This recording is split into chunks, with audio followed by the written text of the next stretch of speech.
মই আপোনালোকক স্বাগতম জনাইছো। দৰ্শকৰ আজি মই আপোনালোকৰ ওচৰলৈ অসমৰ লগতে দেশ বিদেশৰ বিভিন্ন ধৰণৰ খবৰ লৈ আহিছো। খবৰকেইটা খুবেই গুৰুত্বপূৰ্ণ, গতিকে ভিডিঅ'টো অলপো স্কিপ নকৰাকৈ শেষলৈ চাই যাব। নিতৌ এনে ধৰণৰ খবৰ পাই থাকিবলৈ আমাৰ চেনেলটো ছাবস্ক্ৰাইব কৰি ৰাখিব আৰু এটা কৰি লাইক কৰি আমাক উৎসাহিত কৰিব।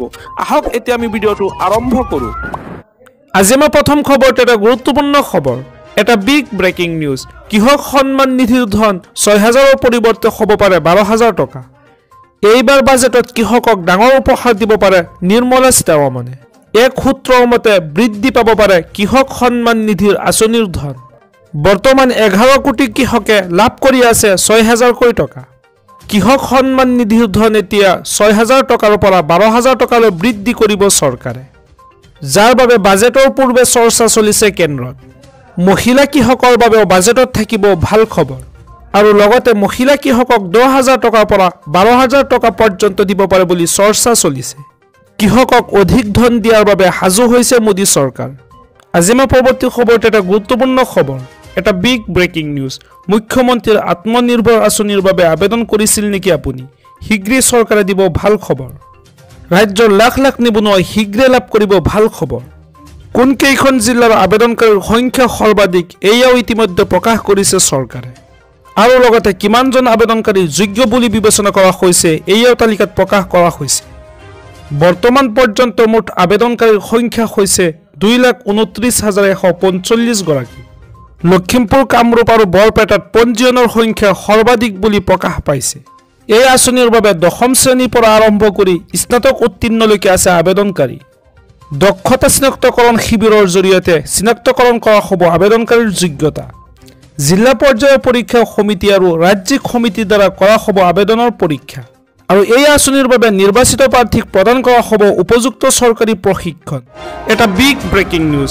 ১০ম শ্ৰেণী উত্তীৰ্ণ মুখ্যমন্ত্ৰীগৰাকী কোন? ডক্টৰেট ডিগ্ৰী থকা দেশৰ একমাত্ৰ মুখ্যমন্ত্ৰী হিমন্ত বিশ্ব শৰ্মা। আনহাতে ১০ম শ্ৰেণী উত্তীৰ্ণ মুখ্যমন্ত্ৰী হৈছে মহাৰাষ্ট্ৰৰ একনাথ সিন্ধে। দেশৰ ৩০ গৰাকী মুখ্যমন্ত্ৰীৰ শিক্ষাগত অৰ্হতা প্ৰকাশ ADR-ৰ। নিৰ্বাচনী শপতনামাৰ ভিত্তিত ৰাজহুৱা কৰা হৈছে শিক্ষাগত অৰ্হতা। ADR-ৰ প্ৰতিবেদন মতে ৩৭% মুখ্যমন্ত্ৰীৰ আছে স্নাতক ডিগ্ৰী, ১৪% গ্ৰেজুৱেট প্ৰফেচনেল আৰু ৩০% আছে স্নাতকোত্তৰ ডিগ্ৰী। ছত্তীশগড়, মেঘালয়, ত্ৰিপুৰা, মধ্যপ্ৰদেশৰ মুখ্যমন্ত্ৰীৰ আছে স্নাতকোত্তৰ ডিগ্ৰী। ৰাজস্থান, উত্তৰাখণ্ড, পশ্চিমবংগৰ মুখ্যমন্ত্ৰীৰো আছে স্নাতকোত্তৰ ডিগ্ৰী। আনহাতে ঝাৰখণ্ডৰ মুখ্যমন্ত্ৰী হেমন্ত সোৰেন, পাঞ্জাৱৰ মুখ্যমন্ত্ৰী ভগৱন্ত মান দ্বাদশ শ্ৰেণী উত্তীৰ্ণ। আজি মই পৰৱৰ্তী খবৰটো এটা গুৰুত্বপূৰ্ণ খবৰ, এটা বিগ ব্ৰেকিং নিউজ। জন্মৰ প্ৰমাণ পত্ৰ নাই নেকি আপোনাৰ?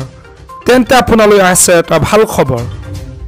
এতিয়াৰে পৰা পৰ্টেল যোগে জন্মৰ প্ৰমাণ পত্ৰৰ বাবে আবেদন কৰিব পাৰিব আপুনি। RTPS পৰ্টেলত জন্মৰ প্ৰমাণ পত্ৰৰ বাবে কৰিব পাৰিব আবেদন। আপোনাক প্ৰয়োজন হোৱা দস্তাবেজসমূহ হ'ল আবেদন পত্ৰৰ স্কেন কৰা প্ৰতিলিপি, জন্ম বা বয়সৰ প্ৰমাণ পত্ৰ সম্পৰ্কে চৰকাৰী বেচৰকাৰী খণ্ডৰ চিকিৎসালয়ৰ প্ৰদত্ত পঞ্জীয়ন প্ৰমাণ পত্ৰ, স্কুল চাৰ্টিফিকেট, এডমিট কাৰ্ড, ৬ বছৰ আৰু তাতোধিক বয়সৰ বাবে আৰু অভিভাৱকৰ বিৱৰণ, লগতে দণ্ডাধীশৰ দ্বাৰা যথাযথভাৱে স্বাক্ষৰিত শপতনামা। জন্মৰ প্ৰমাণ পত্ৰৰ আবেদনৰ বাবে লগইন কৰক www.rtps.assam.gov.in নাইবা নিকটৱৰ্তী ৰাজহুৱা সুবিধা কেন্দ্ৰলৈ যাব পাৰে আপুনি। কোনো ধৰণৰ প্ৰশ্ন, অভিযোগ, মতামতৰ বাবে যোগাযোগ কৰক 1800 345 3574 নম্বৰত।